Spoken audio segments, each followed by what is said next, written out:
Hey, what's up everyone? I'm Mario Tarantino. Welcome to my channel. I am here to do a spoiler-free reaction to Thor Ragnarok. It is late Friday night. I have just gotten back from a screening. So I'm going to give you just my initial reaction right here, coming right out of the screening. Once again, no spoilers. I will be posting a spoiler reaction a little bit later tonight, so you can look out for that once you have seen the film. But let's dive right into Thor Ragnarok. No spoilers. If you haven't already, please check out my previous video where I rank the entire Marvel Cinematic Universe thus far, because I'm going to be telling you where Thor Ragnarok fits in there for me.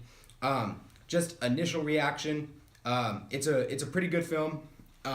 It's not my favorite Marvel Cinematic Universe movie, but it is my favorite Thor movie out of Thor and Thor the Dark World. I didn't really enjoy those first two movies, but this one is definitely much, much better. Very, very funny movie. If you're looking just to have a great time, this is the movie for you. Everyone in here is doing a pretty good job at their characters. Chris Hemsworth finally gets to break free and really let loose as Thor, and he is very funny when he does so. As you have seen from the trailers, Thor has a good new look. He's got a haircut. He's got a brand new outfit, and it's all really working for him. Visually, this movie is absolutely amazing. It will blow you away. But so let's rank this right now. Let's say, so if you haven't seen my previous video, please go check that out. But for those of you who have, this is about halfway in the Marvel Cinematic Universe for me. I would say I like this movie better than Doctor Strange, which was my number 9 pick. But I didn't like it as much as Spider-Man Homecoming, which was earlier this year, which was my number 8. So this will become my new number 9 pick, and everything else gets moved up in the rest of the list. So now we have Thor Ragnarok, Spider-Man Homecoming, Guardians of the Galaxy Volume 2, and so on the rest down from my list. But like I said, this is a very funny movie. A lot of really good comedy in here, but some things that just didn't work for me personally. As you've seen from the trailers and everything that's been out released so far, Hulk is in this movie, and he has been Hulk for about 2 years now. So he's learning to talk. He talks rather childlike, and a lot of his dialogue is used specifically just for humor. And some of it is pretty funny, but a lot of it just doesn't work for me. Just seeing Hulk talk in complete sentences is kind of weird for me. It kind of takes away from the character, to be perfectly honest.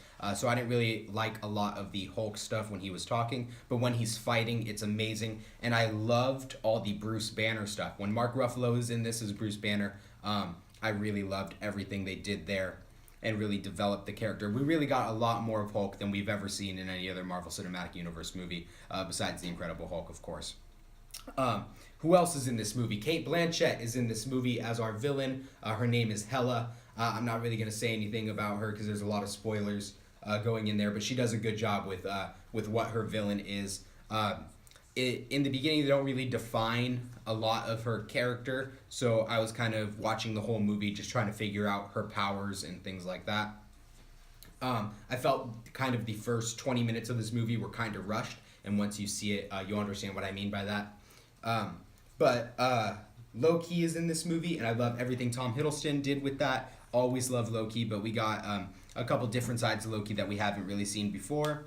Odin is in this movie. Anthony Hopkins is in it for a brief amount of time. We get a new character. Her name is Valkyrie. She's played by Tessa Thompson. She does a very good job with this character. Very interesting character. They finally give Idris Elba something to do in these movies besides stand there.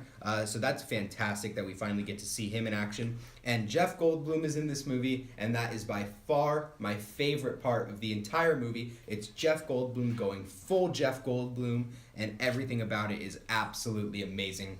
Visually, this movie will blow you away. It's amazing. It's colorful. It's everything the first 2 Thor movies weren't, which is amazing. Our director here is Taika Waititi from New Zealand, and he does a really good job putting this movie together, telling a cohesive story. This stands on its own from the rest of the Marvel Cinematic Universe, which is great. It's a great standalone movie. We don't need to connect any dots besides having the Hulk in there. Everything else kind of stands on its own, which is really great. It's something I really like in the Marvel movies. Not everything has to be connected out there, but but there are some references that you'll see in there, which are great for some fan service there. But overall, I would give Thor Ragnarok probably a 7 out of 10. So it's a good time at the movies. If you're looking just to go and laugh, go see Thor Ragnarok. I recommend everyone seeing it, just because I think there are some aspects of it that are going to tie into the Infinity War pretty significantly, that you'll see later on in the film. But other than that, that's all I have for you now. Please look forward to my spoiler reaction, where I'm going to get a lot more in depth. There's a lot I want to talk about this film that I can't talk about here. So I will be posting that later tonight. Please subscribe to my channel. But for now, that is all I have for you. Thank you so much for watching. Go see Thor Ragnarok in theaters now. Thank you so much.